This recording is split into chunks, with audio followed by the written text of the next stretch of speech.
ఓం శాంతి. ఈరోజు మురళి డేట్ 29 మే 2025. బాబా చెప్తున్నారు, మధురమైన పిల్లలు, మీరు మళ్ళీ మీ స్థానానికి చేరుకున్నారు. మీరు తండ్రి ద్వారా రచయిత రచనలను తెలుసుకున్నారు కనుక సంతోషంతో రోమాంచితం అవ్వాలి. ప్రశ్న: ఈ సమయంలో తండ్రి పిల్లలైన మిమ్మల్ని ఎందుకు అలంకరిస్తున్నారు? జవాబు: ఎందుకంటే ఇప్పుడు మనం అలంకరించబడి విష్ణుపురానికి వెళ్ళాలి. మనం ఈ జ్ఞానంతో అలంకరింపబడి విశ్వ మహారాజు మహారాణిగా అవుతాము. ఇప్పుడు సంగం యుగంలో ఉన్నాము. బాబా మనల్ని తల్లిగారింటి నుండి అత్తగారింటికి తీసుకెళ్లేందుకు టీచర్గా అయి చదివిస్తున్నారు. పాట చివరికి నేడు ఆ రోజు వచ్చేసింది. ఓం శాంతి. మధురాతి మధురమైన స్వీట్ చిల్డ్రన్, మధురాతి మధురమైన అపురూప పిల్లలు పాట విన్నారు. అర్ధకల్పం ఏ ప్రియుని స్మృతి చేశారో చివరికి ఆ ప్రియుడు లభించారని పిల్లలైన మీకు మాత్రమే తెలుసు. మనం అర్ధకల్పం భక్తి చేస్తామని, ప్రియుడైన తండ్రిని పిలుస్తామని ప్రపంచంలోని వారికి తెలియదు. తండ్రి చెప్తున్నారు, రావణుడు మిమ్మల్ని పూర్తి తుచ్చబుద్ధి గలవారిగా చేసేశాడు. ముఖ్యంగా భారతీయులను. మీరు దేవీ దేవతలుగా ఉండేవారు, ఇది కూడా మర్చిపోయారు కనుక తుచ్చబుద్ధి వారిగా అయ్యారు. తమ ధర్మంను మర్చిపోవటం తుచ్చబుద్ధి గలవారి పని. భారతవాసులమైన మనం స్వర్గవాసులుగా ఉండేవారమని మీకు మాత్రమే తెలుసు. ఈ భారతదేశం స్వర్గంగా ఉండేది. చాలా సమయం కూడా కాలేదు. 1250 సంవత్సరాలు సత్యుగం ఉండేది మరియు 1250 సంవత్సరాలు రామరాజ్యం నడిచింది. ఆ సమయంలో అపారమైన సుఖం ఉండేది. ఆ సుఖాన్ని గుర్తు చేసుకుని రోమాంచితం అవ్వాలి. సత్యుగం, త్రేతాయుగం గడిచిపోయాయి. సత్యుగ ఆయువు ఎన్ని సంవత్సరాలో ఇది కూడా ఎవరికీ తెలియదు. లక్షల సంవత్సరాలు ఎలా ఉంటుంది? ఇప్పుడు మిమ్మల్ని మాయ ఎంత తుచ్చబుద్ధిగా చేసిందో తండ్రి వచ్చి అర్థం చేస్తున్నారు. ప్రపంచంలోని వారు స్వయాన్ని నీచబుద్ధి గలవారిగా భావించరు. మనము నిన్నటి వరకు తుచ్చబుద్ధి గలవారిగా ఉండేవారమని మీకు తెలుసు. ఇప్పుడు తండ్రి మనకు జ్ఞానం ఇచ్చినందున రచయిత రచనల ఆది మధ్య అంతముల జ్ఞానాన్ని తెలుసుకున్నాము. నిన్నటి వరకు తెలియదు, ఈరోజు తెలుసుకున్నాము. ఎంతెంత తెలుసుకుంటూ ఉంటామో అంత సంతోషంలో పులకరించిపోతారు. మనం మళ్ళీ మన స్థానానికి చేరుకుంటాము. తండ్రి మనకు పూర్తి స్వర్గరాజ్యాన్ని ఇచ్చారు, మనం పోగొట్టుకున్నాము. ఇప్పుడు పతితులుగా అయిపోయాము. సత్యుగాన్ని పతిత యుగము అని అనరు, అది పావన ప్రపంచం. మనుషులు ఓ పతిత పావన రమ్మని పిలుస్తారు. రావణరాజ్యంలో పావనంగా శ్రేష్టంగా ఎవరూ ఉండరు. శ్రేష్టాతి శ్రేష్టమైన తండ్రి పిల్లలుగా అయ్యారు అంటే మీరు కూడా శ్రేష్టంగా అయ్యారు.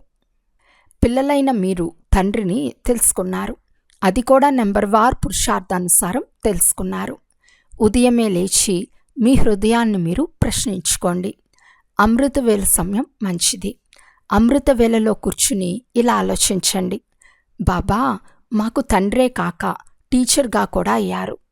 ఓ గాడ్ ఫాదర్, ఓ పరంపిత పరమాత్మ అని అంటూనే ఉంటారు.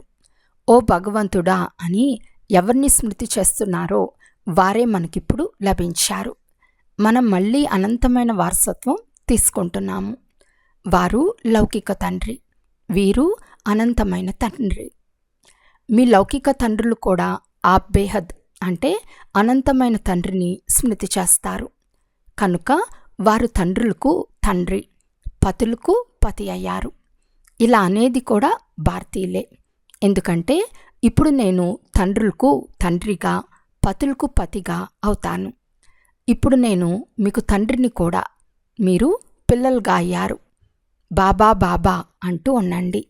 ఇప్పుడు మళ్ళీ మిమ్మల్ని విష్ణుపురంలోకి అత్తగారింటికి తీసుకెళ్తాను. ఇది మీ తండ్రి ఇల్లు. తర్వాత అత్తగారింటికి వెళ్తారు. మనము చాలా బాగా శృంగారించబడతామని పిల్లలకు తెలుసు. ఇప్పుడు మీరు తండ్రి ఇంట్లో ఉన్నారు కదా, మిమ్మల్ని చదివిస్తారు కూడా. మీరు జ్ఞానంతో అలంకరింపబడి విశ్వమహారాజా మహారాణులుగా అవుతారు. మీరు విశ్వానికి అధికారులుగా అయ్యేవారే ఇక్కడకు వచ్చారు. సత్యుగం ఉన్నప్పుడు భారతవాసులైన మీరే విశ్వాధికారులుగా ఉండేవారు. ఇప్పుడు మీరు మేము విశ్వాధికారులము అని అనరు. ఇప్పుడు భారతదేశానికి అధికారులు కలియుగంలోని వారని, మనం సంగం యుగంలోని వారమని మీకు తెలుసు. మళ్ళీ మనం సత్యుగంలో విశ్వమంతటికి అధికారులుగా అవుతాము. ఈ విషయాలు పిల్లలైన మీ బుద్ధిలోకి రావాలి. విశ్వరాజ్యాన్ని ఇచ్చేవారు వచ్చారని మీకు తెలుసు. వారిప్పుడు సంగం యుగంలో వచ్చారు. జ్ఞానదాత ఒక్క తండ్రి మాత్రమే. తండ్రిని తప్ప ఏ మనిషిని జ్ఞానదాత అని అనరు. ఎందుకంటే తండ్రి వద్ద ఎటువంటి జ్ఞానం ఉంది అంటే ఆ జ్ఞానంతో విశ్వమంతటికి సద్గతి లభిస్తుంది. తత్వాల సహితం అందరికీ సద్గతి కలుగుతుంది. మనుషుల వద్ద సద్గతిని కలిగించే జ్ఞానం లేనేలేదు. ఈ సమయంలో తత్వాల సహితంగా ప్రపంచమంతా తమో ప్రధానంగా ఉంది. ఇందులో ఉండేవారు కూడా తమో ప్రధానంగా ఉన్నారు. నూతన యుగమే సత్యుగం. అందులో నివసించువారు కూడా దేవతలుగా ఉండేవారు. తర్వాత మళ్ళీ రావణుడు గెలుపొందాడు. ఇప్పుడు మళ్ళీ తండ్రి వచ్చి ఉన్నారు. మేము బేహద్ వద్దకు వెళ్తామని పిల్లలైన మీరు అంటారు. తండ్రి మనకు దాదా ద్వారా స్వర్గ చక్రవర్తి పదవిని వారసత్వంగా ఇస్తారు. తండ్రి స్వర్గ చక్రవర్తి పదవిని కాక ఇంకేమిస్తారు? పిల్లలైన మీ బుద్ధికి చాలా తోచాలి కదా, కానీ మాయ మరిపింపచేస్తుంది. స్థిరమైన ఖుషి ఉండనివ్వదు. ఎవరైతే మంచి రీతిగా చదువుకుని చదివిస్తారో వారే ఉన్నత పదవి పొందుతారు. సెకండ్లో జీవన్ముక్తి అను గాయనం కూడా ఉంది. ఒకేసారి గుర్తుంచాలి కదా, ఆత్మలందరికీ తండ్రి ఒక్కరే. ఆ సర్వాత్మల తండ్రి వచ్చారు. అయితే అందరూ వారిని కలుసుకోలేరు, అసాధ్యం. తండ్రి చదివించేందుకు వస్తారు. మీరు కూడా అందరూ టీచర్లే. గీతా పాఠశాల అని అంటారు కదా, ఇది కూడా సాధారణ పదమే. కృష్ణుడు గీతను వినిపించాడని అంటారు. అయితే ఇది కృష్ణుని గీతా పాఠశాల కాదు. కృష్ణుని ఆత్మ చదువుకుంటూ ఉంది. సత్యుగంలో ఏ గీతా పాఠశాలలోనైనా చదువుకుని చదివిస్తారా? కృష్ణుడైతే సత్యుగంలోనే జన్మిస్తాడు. తర్వాత 84 జన్మలు తీసుకుంటాడు. ఒక్క శరీరం కూడా మరో దాని వలె ఉండదు. డ్రామా ప్లాన్ అనుసారం ప్రతి ఆత్మలో తమ 84 జన్మల పాత్ర నిండి ఉంది. ఒక్క సెకండ్ మరో సెకండ్తో కలవదు. 5000 సంవత్సరాలు మీరు పాత్రను అభినయిస్తారు. ఒక్క సెకండ్ పాత్ర మరో సెకండ్లోని పాత్రతో కలవశాలదు. ఇది ఎంత అర్థం చేసుకోవాల్సిన విషయం. డ్రామా కదా. పాత్ర పునరావృతం అవుతూ ఉంటుంది. పోతే ఆ శాస్త్రాలన్నీ భక్తి మార్గానికి చెందినవి. అర్థకల్పం భక్తి నడుస్తుంది. తర్వాత నేనే వచ్చి అందరికీ సద్గతిని ఇస్తాను. 5000 సంవత్సరాల క్రితం రాజ్యపాలన చేసేవారమని మీకు తెలుసు. సద్గతిలో ఉండేవారము. దుఃఖమనే పేరు కూడా లేదు. ఇప్పుడైతే ఎక్కడ చూసినా దుఃఖమే దుఃఖముంది. దీనిని దుఃఖధామము అని అంటారు. శాంతిధామము, సుఖధామము మరియు దుఃఖధామము. నేను వచ్చి భారతవాసులకు మాత్రమే సుఖధామానికి దారి తెలుపుతాను. కల్పకల్పం నేను రావాల్సి వస్తుంది. అనేకసార్లు వచ్చాను, ఇక మీదట కూడా వస్తూ ఉంటాను. దీనికి అంతిమం లేదు. మీరు చక్రమంతా తిరిగి దుఃఖధామంలోకి వస్తారు. నేను మళ్ళీ రావాల్సి వస్తుంది. ఇప్పుడు మీకు 84 జన్మల చక్రం గుర్తుకొచ్చింది. తండ్రిని రచయిత అని అంటారు. అయితే డ్రామాను రచించారని కాదు. రచయిత అనగా ఈ సమయంలో వచ్చి సత్యుగాన్ని రచిస్తారు. సత్యుగంలో ఎవరి రాజ్యం ఉండి పోగొట్టుకున్నారో వారిని మాత్రమే చదివిస్తారు. పిల్లలను దత్తత చేసుకుంటారు. మీరు నా పిల్లలు కదా. మిమ్మల్ని ఏ సాధు సత్పురుషులు మొదలైన వారెవ్వరూ చదివించరు. చదివించేవారు ఒక్క తండ్రి మాత్రమే. అందరూ వారినే స్మృతి చేస్తారు. ఎవరిని స్మృతి చేస్తారో వారు ఎప్పుడో ఒకప్పుడు వస్తారు కదా. స్మృతి ఎందుకు చేస్తారో కూడా ఎవరికీ తెలియదు. ఇప్పుడు పతిత పావనులైన తండ్రి తప్పకుండా వస్తారు. మరలా రండి అని యేసుక్రీస్తును పిలవరు. అతను లీనమైపోయాడని భావిస్తారు. కనుక మళ్ళీ వచ్చే విషయమే లేదు. ఆ పతిత పావనుడైన తండ్రినే ఆత్మలైన మాకు మళ్ళీ వారసత్వం ఇవ్వండి అని స్మృతి చేస్తారు. బాబా వచ్చారని, వచ్చి నూతన ప్రపంచాన్ని స్థాపన చేస్తారని మీకు స్మృతి కలిగింది. వారు మళ్ళీ తమ సమయంలోనే రజోతమోలోనే వస్తారు. ఎవరి గురించి చెప్తున్నారు అంటే బాబా యేసుక్రీస్తు మొదలైన వారి గురించి బాబా ఈ విధంగా తెలుపుతున్నారు. మనము మాస్టర్ జ్ఞానసాగరులుగా అవుతున్నామని పిల్లలైన మీరు అర్థం చేసుకున్నారు. పిల్లలైన మిమ్మల్ని చదివించి విశ్వానికి అధికారులుగా చేయువారు ఒక్క తండ్రి మాత్రమే. వారు అధికారులుగా అవ్వరు. అందుకే వారిని నిష్కామ సేవాదారి అని అంటారు. మనుషులు మేము ఫలంను ఆశించమని నిష్కామ సేవ చేస్తామని అంటారు. కానీ అలా జరగదు. ఎటువంటి సంస్కారాన్ని తీసుకెళ్తారో దాని అనుసారమే జన్మ లభిస్తుంది. కర్మ ఫలితం తప్పకుండా లభిస్తుంది. సన్యాసులు కూడా గృహస్థుల వద్ద మళ్ళీ జన్మించి తర్వాత వారి సంస్కారం అనుసారం సన్యాస ధర్మంలోకి వెళ్ళిపోతారు. బాబా యుద్ధం చేయువారి ఉదాహరణను ఇస్తారు కదా. యుద్ధ మైదానంలో మరణించేవారు స్వర్గంలోకి పోతారని గీతలో రాయబడిందని అంటారు. కానీ స్వర్గం ఉండే సమయం కావాలి కదా. స్వర్గం లక్షల సంవత్సరాలు ఉంటుందని చెప్పేస్తారు. ఇప్పుడు తండ్రి ఏమి అర్థం చేస్తున్నారో, గీతలో ఏం రాశారో మీకు తెలుసు. గీతలో ఇలా రాశారు, భగవాను వాచ, నేను సర్వవ్యాపిని అని అంటారు.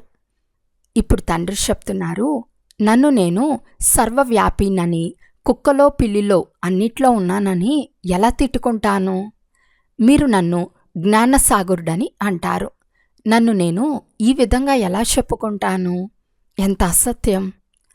ఒక్కరిలో కూడా జ్ఞానం లేదు. సన్యాసులు మొదలైన వారు పవిత్రంగా ఉన్నారు కనుక వారికి ఎంత గౌరవం ఉంది. సత్యుగంలో గురువులెవ్వరూ ఉండరు. ఇక్కడ స్త్రీకి నీ పతియే నీకు గురువు, ఈశ్వరుడు. ఇక ఏ ఇతర గురువును ఆశ్రయించవద్దని చెప్తారు. ఇలా తెలిసినప్పుడు భక్తి కూడా సతోప్రధానంగా ఉండేది. సత్యుగంలో అయితే గురువులు లేనేలేరు. భక్తి ప్రారంభమైనప్పుడు కూడా గురువులుండరు. పతియే సర్వస్వము, గురువులను ఆశ్రయించరు. ఈ విషయాలన్నీ ఇప్పుడు మీరు అర్థం చేసుకున్నారు. చాలామంది బీకేలు పేరు వింటూనే భయపడిపోతారు. ఎందుకంటే వీరు సోదరీ సోదరులుగా చేస్తారని భావిస్తారు. అరే, ప్రజాపిత బ్రహ్మ సంతానంగా అవ్వటం మంచిదే కదా. బీకేలు మాత్రమే స్వర్గవారసత్వం తీసుకుంటారు. ఇప్పుడు మీరు తీసుకుంటున్నారు. మీరు బీకేలుగా అయ్యారు. స్త్రీ పురుషులు ఇరువురు మేము సోదరీ సోదరులమని అంటారు. శరీర భావం, వికారాల దుర్గంధం తొలగిపోతుంది. మనం ఒకే తండ్రి పిల్లలము, సోదరీ సోదరులమని అంటూ వికారాలకు ఎలా వశమవుతాము? ఇది చాలా పెద్ద పాపం. పవిత్రంగా ఉండేందుకే ఈ యుక్తి డ్రామాలో ఉంది. సన్యాసులది నివృత్తి మార్గం, మీరు పవిత్ర మార్గంలోని వారు. ఇప్పుడు మీరు ఈ చీచీ ప్రపంచంలోని ఆచార వ్యవహారాలను వదిలి ఈ ప్రపంచాన్ని మర్చిపోవాలి. మీరు స్వర్గానికి అధికారులుగా ఉండేవారు. మళ్ళీ రావణుడు ఎంత చీచీగా చేశాడు. ఇవన్నీ బాబా అర్థం చేయించారు. ఎవరైనా 84 జన్మల్ని మేమెలా అంగీకరించాలి అని అడుగుతారు. మీరు 84 జన్మలు తీసుకున్నారని మనం మంచిదే చెప్తాము. 84 జన్మలు తీసుకోకుంటే ఇక్కడ నిలవనే నిలవరు. అటువంటి వారు దేవీ దేవతా ధర్మానికి చెందినవారు కాదని అర్థమవుతుంది. స్వర్గంలోకి రాలేరు. ప్రజల్లో కూడా తక్కువ పదవి తీసుకుంటారు. ప్రజల్లో కూడా మంచి పదవులు, తక్కువ పదవులు ఉన్నాయి కదా. ఈ విషయాలు ఏ శాస్త్రాల్లోనూ లేవు. భగవంతుడు వచ్చి రాజ్యాన్ని స్థాపన చేస్తున్నారు. శ్రీకృష్ణుడు వైకుంఠానికి అధికారిగా ఉండేవారు. స్వర్గాన్ని తండ్రి స్థాపించారు. తండ్రి గీతను వినిపించారు. దాని ద్వారా ఈ పదవి పొందారు. తర్వాత చదివించే అవసరమే లేదు. మీరు చదువుకుని పదవి పొందుతారు. తర్వాత గీతాజ్ఞానాన్ని చదవరు. జ్ఞానం ద్వారా సద్గతి లభిస్తుంది. ఎంత పురుషార్థం చేస్తారో అంత ఉన్నత పదవి పొందుతారు.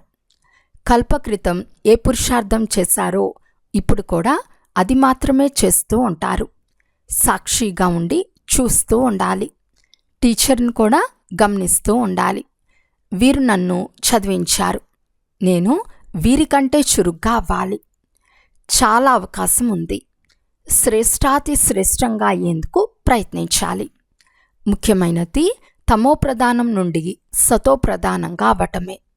ఇది అర్థం చేసుకోవాల్సిన విషయం కదా.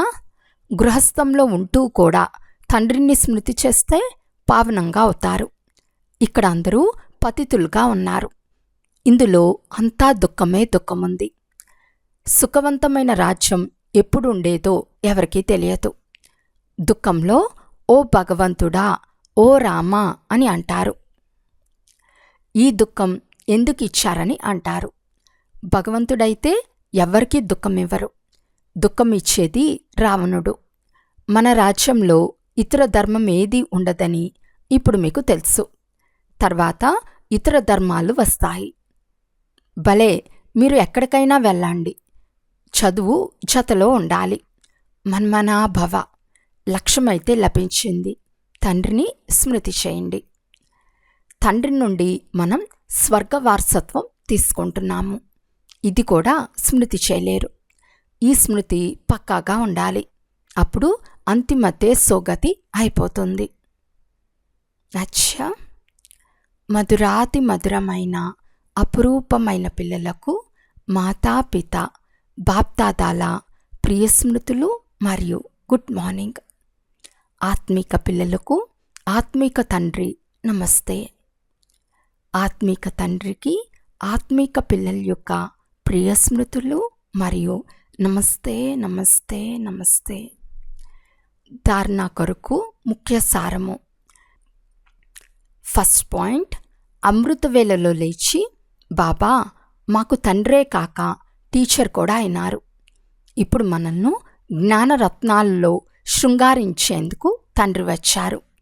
వారు తండ్రులకు తండ్రి, పతులకు పతి, ఇలా చింతన చేస్తూ అపారమైన ఖుషీని అనుభవం చేయాలి. సెకండ్ పాయింట్, ప్రతి ఒక్కరి పురుషార్థాన్ని సాక్షిగా ఉండి చూడాలి. ఉన్నత పదవి పొందేందుకు అవకాశం ఉంది. అందుకు తమోప్రధానం నుండి సతోప్రధానంగా అవ్వాలి. ఈరోజు వరదానము. నిర్వీకార శక్తి ద్వారా సూక్ష్మవతనం లేక 3 లోకాల అనుభవం చేసే శ్రేష్ఠ భాగ్యవాన్ భవ.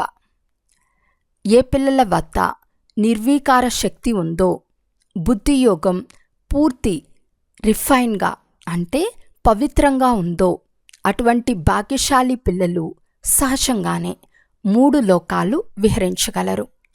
సూక్ష్మవతనం వరకు మీ సంకల్పాలు చేర్చేందుకు సర్వ సంబంధాల సారం గల సూక్ష్మ స్మృతి కావాలి.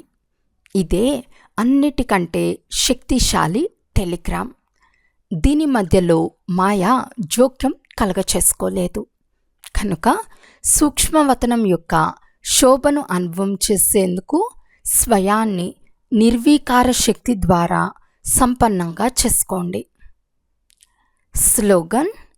ఎవరైనా వ్యక్తి ఏదైనా వస్తువు మరియు వైభవం పట్ల ఆకర్షితం అవ్వటమే కంపానియన్ అయిన తండ్రికి సంకల్పం ద్వారా విడాకులివ్వటం. ఈరోజు అవ్యక్త సూచన. ఆత్మిక రాయల్టీ మరియు పవిత్రతా పర్సనాలిటీని ధారణ చేయండి.